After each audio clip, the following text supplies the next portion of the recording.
like other stuff into the Ashe Seraphine. You don't have to necessarily jump on first picking. And a lot of the coaches I've been talking to have like, oh yeah, each one has their special, you know, like I was hoping that they were gonna do it type of answer. So maybe Golden Glue has a special one. You could just go for another like Nautilus kill lane into it. With Bard and Karma both being banned out, that's what I usually jump to. But you can still do like Caitlyn Nico or something because Caitlyn range and sieging has been quite effective. I was going to say, I also kind of like some teams are just, when Seraphine gets first pick, they just take away the Ashe. I actually kind of feel like the Ashe is more flexible with other champions than the Seraphine is, in my view, but it's obviously a personal opinion and different teams agree, you know, or disagree on it. Jarvan, Rumble, though, that is the answer. They're saying you're going to draft Ashe Seraphine. These champions do not have dashes. We will be diving you. That is our answer. So it is a clear game plan here from Sentinels. And I think that if you are running this is a lot of hard engage, then a Nautilus lane would make sense. Put a lot of kill pressure there. You got the spicy hot pot, and you can make the bot lane spicy as well. And on the other side, they're locking in the Pantheon with the Ashe Seraphine combo. I always like to see this trio just because the Enchanted Crystal Arrow into the Grand Starfall. You've also got the Hawk shots to make it easier to set up for Pantheon. Really good stuff. Yeah, and the Pantheon could just go bot lane, point and click, and then all of a sudden your spicy lane on the bottom side might be spicy in a bad way for you. So they grab the Jhin early, which is definitely one of the AD carries. Flowers, it's one of the AD carries that can play well into the Ashe Seraphine. There was more going on than the Jhin last game. The Jhin solo killed the Vayne. Berserker was owning. There was other people owning too, but also the Jhin. I can see the smile on your face. Not even you are taking that seriously. Hey, he did great. Okay, They're just running it back what Lion played, you know? Yeah, for sure. It makes a lot of sense. Mixing it up a little bit, so it's not obvious that they're copying. Okay, it makes a lot of sense. You got the Jarvan Rumble dive, Jhin ultimate over the top. And the lane is fine. So now let's progress here into the solo lanes. Now, interesting, I mean, Morgan definitely very scary versus Impact just as an isolated lane. So I do value banning the Ambessa both for the players but also for the comps. When you have Ashe Seraphine, it seems like it creates a lot of space for Ambessa to work. And we have seen the combinations of CC, Ashe Arrow into Seraphine ult and Ambessa ult. It's just like your carry basically doesn't get to move. It's very, very dangerous for the team fight, so I do like this protection ban. The Anivia ban is kind of saying Sentinels need to ban out Ryze probably, or that's going to be the pick. QUID does love that champion, so that would be the potential ask. Instead, it is going to be a ban of Annie. So we'll see what their plan is going to be. Also curious to see if TL is going to focus any of the bans down on huhi in the support role. Maybe because they think it's game one, he's just going to play an engaged champ and they don't really care. Like they're thinking it's all going to be kind of similar. If you wanted to target an engaged champ that is more lane dominant, I would say Nico. If you want to actually try to dominate in that 2v2, Nico I think is a pretty decent ban. More AoE damage, more AoE CC. That would kind of synergize with their comp. But of course you can play Nautilus, you can play Rakan, you can play all kinds of different champs down there. And huhi is very adept on the engaged champs. Yeah, I think the Nautilus is a really good ban here. That one is just kind of the easiest to look for those kills. Yep. And so it's a little bit more safety for Yeon and Core, but as you said, there's many other engaged supports that huhi can go with. And the Anivia ban means that Ryze priority is up because Anivia is a very good answer into the Ryze mid lane. So let's see what the other answer is going to be for QUID, since they banned out the Anivia themselves and they were kind of speculating that this might happen. Ooh, here we go. Another Yone. The melee carries with the Ashe Seraphine is really, really nice. Ornn ultimate over the top. Again, massive amounts of CC here. Huge team fight for TL. Very, very strong group potential they have. And while I think Ryze is fine in the 1v1 against Yone, it just feels hard to play Ryze into this team composition. There's so much CC in your relatively short range. If you ever walk too far forward, all of a sudden you're flash stunned there by Pantheon, then the Encore comes through, then the Fate Seal comes through, then the Crystal Arrow comes through, then the Call of the Forge God comes through. We get a Rumble support. Look at that. We got a last pick for the Zaahen. They're cooking. So we are going to be cooking. The spicy hot pot is in the bottom lane already for when Jarvan comes. Okay. This is pretty cool. When I've seen it, you know, people are doing like a couple points E and trying to just do it as like a poke lane basically, and you're trying to hit like Electro Harpoon into a root. Kind of the combo that we saw later in the game from Dokla, you know, with Berserker last game, but we'll see how it does actually in the 2v2. Yeah, and again, since you're in the lane already from the beginning of the game, you get lots of value out of the equalizers early on the champions that don't have dashes. You know, low mobility for Ashe and for Seraphine, so they can definitely set up for Jarvan ganks fairly effectively. Rumble is a very high damage support. It is a little bit more risky with your positioning though, so Pantheon enemy jungle could be a deterrent, could be a factor here, especially because Jose has been very active and quite good this split. It's also, from what I can see, this is the first time it's been played in any region this split in support. So no games have been played anywhere except top lane, actually, so far this split. This is something that has been played in the past, of course. You know, occasionally it's played in solo queue, but definitely not a... Yep, Keria. It's definitely not a popular pick by any means, and this split, first time seeing it. It is going to be hit or miss. I feel like if you get ahead, you can be really useful. But on these kind of picks, you are a melee damage carry in support. If you are losing, you are going to lose hard. Exactly. You're going to be a cannon minion at that point, so the execution really needs to be there for the bottom lane duo. The other thing I'm going to be looking at here, impact on the Zaahen. This champion, remember, you're not going to get the revive unless you're fully stacked on determination, and being able to stack that up can be very difficult with the amount of CC that you've already talked about. Fate Sealed, into the Encores, into the Crystal Arrows, into the Call of the Forge God. If you're just getting juggled around, you're never going to fill up the blood. I completely agree. I think what he is hoping for, though, is probably if they're full sending it on the Ryze or the Jhin, then you're kind of counter-engaging, right? You're going back in and you're trying to fight through them and hitting this front line and being able to turn around that way. But you can be the one getting engaged on, too, and burst down, just like you're saying. And that definitely would be a huge weakness. The burst is very annoying to deal with. All right, harpoon shots that hit. We're counting these for evaluation. 2. There was one. Of the Rumble support. So far, huhi is smurfing. Okay. Does he have another harpoon 2 about for to 2. get locked and loaded? 2 for 3. Okay, that's a whiff. All right. There was too much pressure. We started talking about it. He just fired a fourth one. I think it hit. The 3 camera for 4. jumped away We'll count it. right when it shot out. Ooh, 4 for 5. Okay. But he dodged the Q. You get more shots for that. Yeah. Oh, I think he tagged one on the side as the camera was panning away there. Okay. Jose, though, of course, he is clearing from bottom up towards top, so the Pantheon not going to have an early influence on that lane, and it's just up to Ashe Seraphine. Just, you know, try and farm here as you get harassed by the harpoons and the Jhin. Yep. And you get pushed into your tower, and they are doing that fairly effectively so far. Does hit the drop of the beat onto huhi. Drop of the beat. And he's dropping at HP. Yup, that was a nice drop on the health bar there. As meanwhile, back in the mid lane, we'll take a look at the DARKWINGS versus QUID matchup. But right now, we've also got Jat standing by for an interview with TL coach Spawn. Thanks. We're just talking about the early jungle pathing. You feel good about the start of this game? Yeah, I'm actually pretty happy with that because obviously he tries to invade. Pantheon is a little bit slower than Jarvan, so now tempo lead's gone, so Pantheon should be pretty happy. Sounds good. Also, it's been a minute. Welcome back. How do you feel? I feel pretty good today. I actually had a really rough trip over here this time. I must be getting old because like jet lag completely destroyed me, but I'm good today. Now that you're on site with the team, what do you expect to change, be different? What do you need to improve on? Nothing really changes when I'm here, I think. Like, that's what I always say. People tell me otherwise, but I think like our stage drafts have been pretty good lately. So, you know, we'll just keep working on that and keep trying to hold our lead on first place, you know, up there with Cloud9. All right, last question. What needs to go well in this game for you guys to win? I don't think anything. I think they gave us probably like 4 of our 5 best champions, so hopefully we just play the game and win. Support Rumble? Surprise? I mean, everyone just tries to cheese us, apparently. Like, every single time there is a weird pick, it's against Team Liquid, so we'll see what happens. Okay, thanks, Spawn. I'll let you get back to it. Back to the casters. Confident answer there from Spawn. We don't have to do anything special. Nothing has to go right. We got what we wanted. And I think part of the reason for HamBak spending that time to go for the invade, even though he doesn't get any camps or anything, again, he wants to get this vision ward. He wants to make sure that his Rumble Jhin lane that they're gambling on does have information and knows that Jose was clearing at least from bottom away towards that top side. And so he did leave behind that ward and did get that visual confirmation as they met up. It cost him a little bit of time, but it's not really bad at all. As you can see, he's right into his second clear anyway, just on time. So both junglers basically are mirrored. And now HamBak knows, hey, I'm the one that's clearing towards bottom side. And so he can alert his bottom lane so they can play accordingly as well. You can see up here in top lane, it's Morgan running the show on this Ornn. I'm really looking forward to seeing how much he can accomplish in the team fights with this. We know how scary of a team fighter it can be.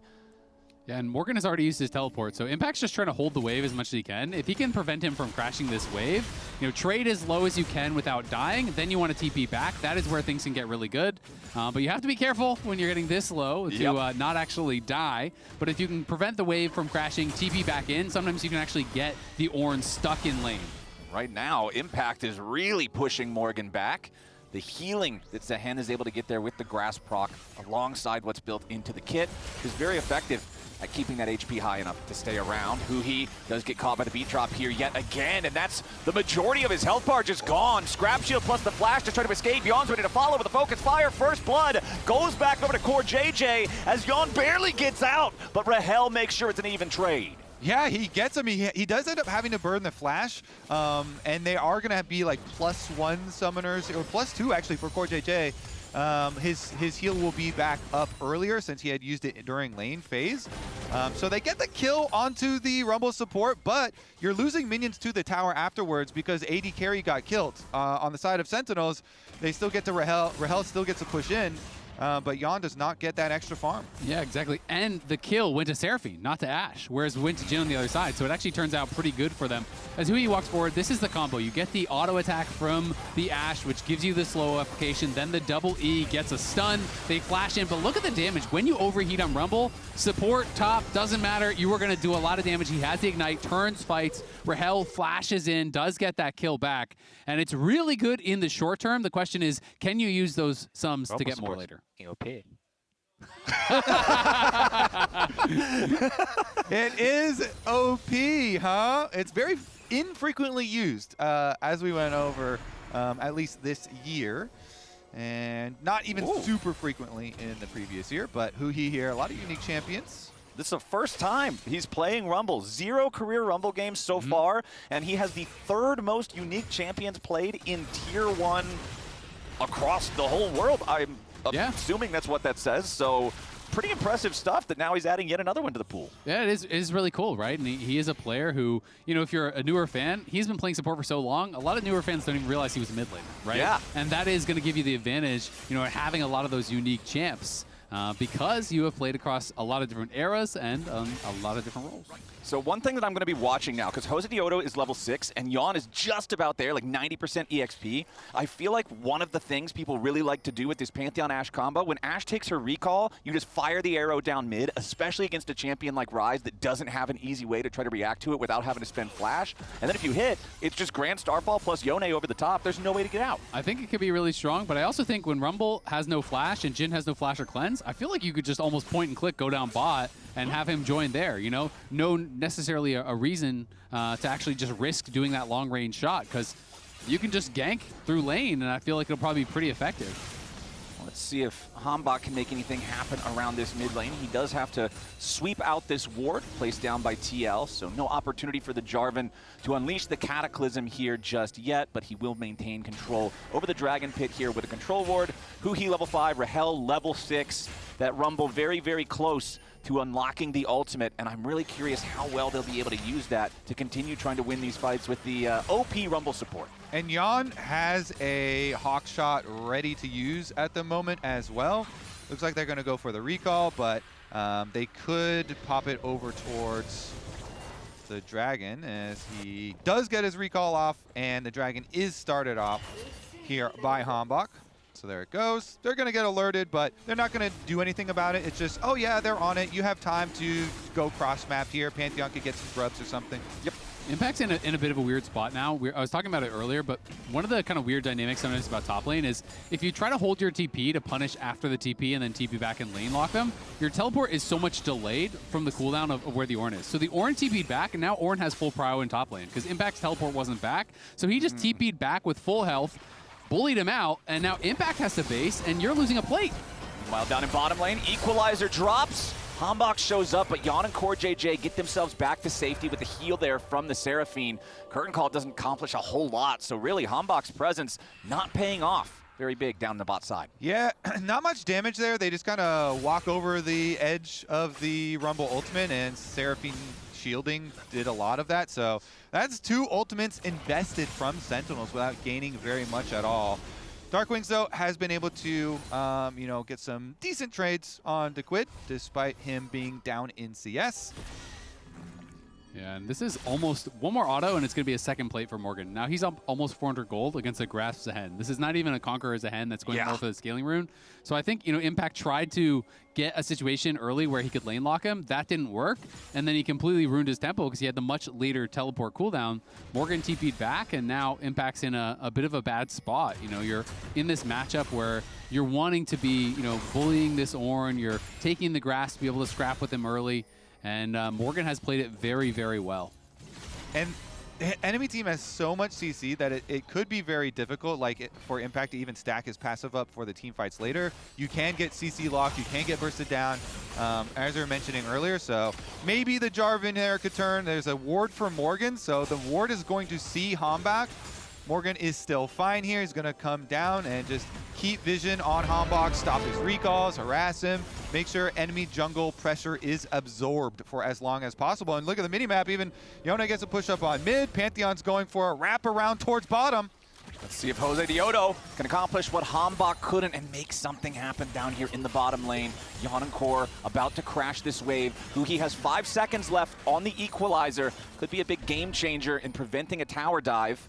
And we will see HamBak heading out of the base down towards the bottom side. Josedeodo just going to go ahead and back off.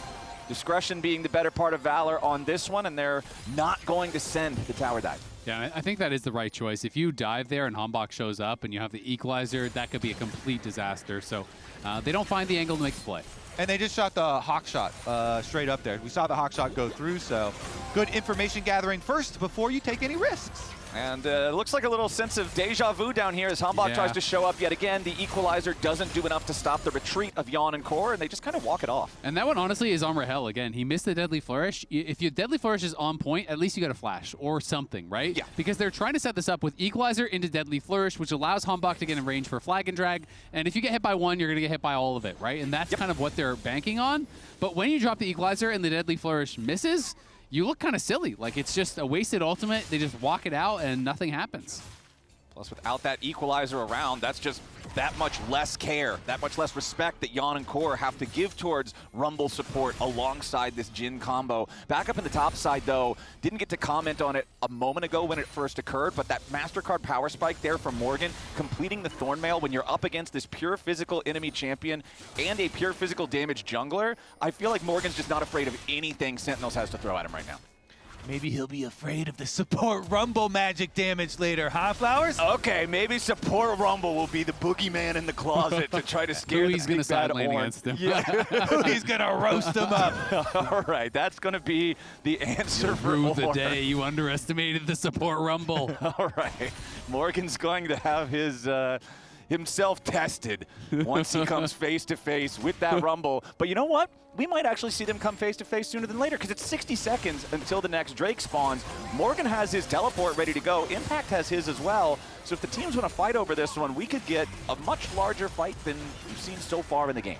Yeah, we absolutely could. And I mean, both teams, as you said, are kind of ready to go. Everyone's got their summoners up. Everyone is online. So if we do have a fight, it'll be a very explosive one. Yeah, and I like what I'm seeing on the side of TL. We have the Blade of the Ruin King already done for QUID on the Yone.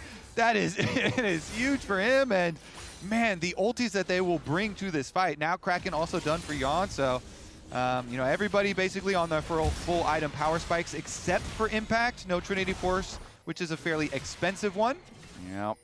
Poor Impact still having to juggle those Trinity pieces around as he tries to push Morgan back, get every little bit of damage that he can. Morgan still walking it off, but no, Josedeodo getting caught here with the bot side. River, but Team Liquid's ready for the counterpunch. QUID goes in for the Fate Sealed. It's a 1-0 here at the very start as the Encore's looking to make it 2.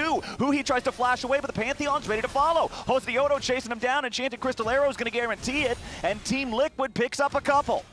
Yone, man, he got his Blade of the Ruin King done, and they could easily counter that play. Jose blocks so much as Pantheon. He has his flash, he uses directional immunity, backs off, and then QUID sees the angle, goes right in. uses the ulti, gets the kill, and that's a recipe for a free dragon. So here's another look. They're making the move towards mid. Jose, he goes in for the stun. Boom, he stopped. Look at how much damage is blocked by his directional immunity. And then he also flashes. And since you're fully committed in it, they're able to get the counter kill. Core then goes for the attempt at another one, and he was able to lock down the Rumble long enough that it's easy follow-up. And you're just seeing the luxury of having so much CC here. The effective... Don't read those lips. the effective... We're just going to gloss over that. The effective Yone ultimate, and then the effective ult flash from CoreJJ, and then the Yeon, very easy, like point blank Ashe arrow just to follow up and ensure that they're going to kill that Rumble. So really nicely kind of set up there and then responded by TL. And it's not just that they got the kills on HamBak and huhi. Both of them tried to flash to get themselves out and still died anyway. So it's that much more insult added to injury here as Sentinels find themselves 1,500 gold behind. QUID putting the pressure on the Impact up here on the top side as well. Yeah, you finally got your Trinity Force complete on the Zaahen, but now you're dealing with Blade of the Ruined King with the upgraded Berserker Greaves Yone. It's just not a fun time for Impact. And it's a QUID Yone. QUID has one of the highlight reels, one of the best LCS QUID highlight reels, Yone highlight reels that we have ever had. Also just interviewed Saint after their game, and he said QUID definitely has the best mechanics of any mid laner, so we'll see if those are on display at this Rift Herald fight. Okay, HamBak wants to try to challenge for the Herald, but it's already going to get smote down by Josedeodo. As he tries to make his exit now, QUID still hanging out over the wall, jumps in with a soul unbound. They want this damage onto HamBak, but it's Josedeodo staying alive for now. Again, that directional immunity buying him so much time. Now huhi is just left to die. Team Liquid can do no wrong in these river fights as Rahel's about to drop to QUID, but he has to back away a little bit further now. QUID finally gets shut down, but Rahel does die. Yes, Impact is going to get his resurrection, but they're just going to kill him again right after. It's a slaughter for TL. QUID is ripping apart Sentinels, the entire team. Meanwhile, the Ryze, bottom lane, ripping apart that tower. He does keep split pushing. He's split pushing down there. We're going to see the teleports come in, but look at this. Over the wall, they're looking for it. QUID immediately ease to follow and kind of protect Jose here. So even though they pull off their patented combo, the Jarvan ulti and the Rumble ultimate, QUID is pulling off his patented combo with the rest of the team here, you know, setting him up, giving him a lot of room to play in. Oh no, DARKWINGS just finding himself caught out down here. Josedeodo, it's just that easy for the Pantheon to get another one. 3-0-3. The jungle gap this game is massive. It really is, and I mean, DARKWINGS stayed down there. He did get first tower, so that is something that they got, but dying off the back of that, and then Morgan gets tower right back on the top side, that is brutal. And I feel like I maybe learned something new in that replay, because it looked like the directional immunity was working on the Rumble's equalizer based on their positioning, which I didn't actually know that it worked on the dot if you're standing on it. Yeah, as long as you point it at the champion, the champion that casted whatever it is. It's a mind game. Then it'll work. I stare at you, your bomb doesn't hurt me. I also would say, you know, some of the drawbacks here, if you have Ryze, which is like a very historic split push champion, and you don't have teleport, yeah, it is nice to have the extra movement, you know, and have double sums with Ghost and Flash, but relying on only Realm Warp for rotating around the map can also be a bit of a hindrance. And I think T-Law has this game right where they want it. It's basically they're super rich, and Jose can come flying out of the skies anywhere on the map. These towers are starting to go down, so there's not a lot of safe space for Sentinels anymore. The Grand Starfall could come down right on your head. Grand Starfall, Enchanted Crystal Arrow to follow it up or set up for it. Morgan can bring in the Call of the Forge God from a long way away here too. We've only got 60 seconds until the next dragon spawns, so I guess if you're looking for silver linings for Sentinels, at least because they got one of these first Drakes, it's not like Team Liquid is going to be moving to Soul Point if they take this, because I feel like if you're Sentinels, you do not want a fair fight out in the open at an objective right now. No, absolutely not. I mean, it is going to be really, really tough, but it's hard to think how you want to play this out, because you're not really stronger in sides. You're not stronger in 5v5. There's not a lot of things that are kind of working for them. You know, these extended fights can be pretty good for Impact, but you get that passive bar all the way stacked up, and then Morgan just backs off and lets it expire. Plus, if I'm counting like, oh, who loves extended fights, and you look across and the enemy team has Ashe, Seraphine, and Yone. It's like, okay. It's like, ah, oh, dang, we're fighting an uphill battle here. 4 people are going top for Morgan, though. Okay. Before the map went dark right now, I saw 4 Sentinels walking their way up, and Jhin even kind of hovering that way too. I mean, Morgan, you cannot ask for more out of your Ornn pick, right? It's like you got an Ornn pick into a Zaahen, and you're even +3 CS. You basically, the enemy tower is already dead. You provide so much value. You're already upgrading your own item, and you can start to upgrade your teammates' items. So job very well done, sir. He's exactly where he needs to be. Already hitting that point, like you're saying, where the upgraded items are coming through is just going to make this lead for TL that's already on paper super far ahead be even more so. Sentinels are quickly running out of any sort of recourse to deal with this, and now TL just doing what TL does once they're ahead. They invade the enemy jungle, they take away resources, they starve Sentinels out, and it's getting harder and harder for Sentinels to own anything on Summoner's Rift. I mean, I feel like we've talked about it a lot ever since even this roster was formed, but the signing of both QUID and Josedeodo, these two together, have had a lot of really big performances for the team, even in some of the games where they were not successful. And so people obviously always looking for a lot out of these two. QUID last week, we were quite critical because he had a unexpectedly underperforming game, and it was quite surprising because he is usually so good, and it's nice to see immediately right back to business as usual for him.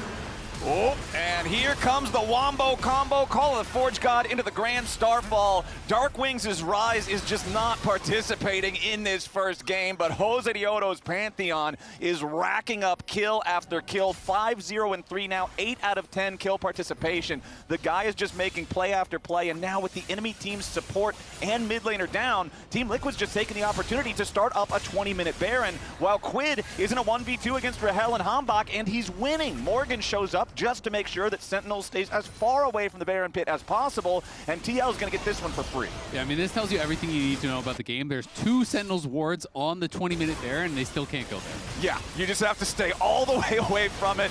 Watch as the Baron dies. Smoke down, 6,000 gold lead now for TL. The night is getting very dark very quickly here for Sentinels. Yeah, absolutely is. This is a tough one for Sentinels. They're going to have to find some pretty big picks, I think, to have any chance of doing something in this game. Feels like it has to be a fight where maybe you one-shot Yeon, if you catch him right off the bat and kill him, but the counter engage is so good and everyone else is so fed that I don't even know if it's going to matter at this point. But, I wanted to talk a little bit more about the mid-jungle for TL, like you were touching on, Kobe, because QUID obviously came in with super high expectations. He was like the hottest offseason aspect. Yeah. Whereas Jose, a lot of people were kind of disappointed. Well, we wanted Inspired. What is Jose doing here? Like, why is he showing up? But Jose has been incredible this play. And now Sentinels are at least trying to get something, but Josedeodo is utterly undeterred. DARKWINGS caught off on the side as the Enchanted Crystal Arrow is going to lock up Impact. DARKWINGS first to fall as Sentinels scatter. Impact and huhi both still trying to escape, but Josedeodo finds one more stun, forces out a defensive Grim Deliverance. And the only thing Impact can deliver is himself to safety, but ever so barely. The whole jungle is owned by Team Liquid. The bottom lane tier 2 is going to get knocked down by QUID. The mid lane tier 2 is about to die to the rest of the team, and Sentinels just can't do anything. Yeah, they're going to try, though. Well, it better be one hell of a try, because you're running out of chances. QUID already grabs the kill there onto huhi. It's a double for QUID before they even get Impact in there. And Yeon's just going to focus fire the Zaahen. Josedeodo with the Grand Starfall 2 feet away as Impact tries to hide in the jungle, escaping the Team Liquid bounty hunters, but it's not going to happen. Josedeodo dominating Team Liquid on the victory march. Impact was that meme of the pizza delivery coming to the apartment that's all on fire. he teleported in. Hey, Two guys are already dead. Everybody else is running away. Now the base is shattered. Josedeodo just WTF. They're all just instantly flashing over after him. This game's already over, Flowers. Yeah, this one's done. 23 minutes in, 14-2, 11,000 gold lead. I think Spawn was right on the money. Team Liquid got what they wanted. Everything went according to plan. Josedeodo jumping in, looking for yet another kill here with the HamBak, who manages to fly in only to die. huhi gets ran down by Yeon with a focus fire. DARKWINGS just trying to distract him from the Nexus, but he'll only serve to pad the stats. Team Liquid wins at 18-2. Look at their cams. They won that game so hard, not a single TL player was even smiling. They're like... It's just like, that okay, wasn't bro. even 24 minutes. That was a 23-minute victory. Yeah, that was not even remotely close. Team Liquid, Josedeodo, man, that is my MVP 100%. I feel like he got so much done this game. He was the one who they tried to make plays on, but he always knew exactly how to time his shield,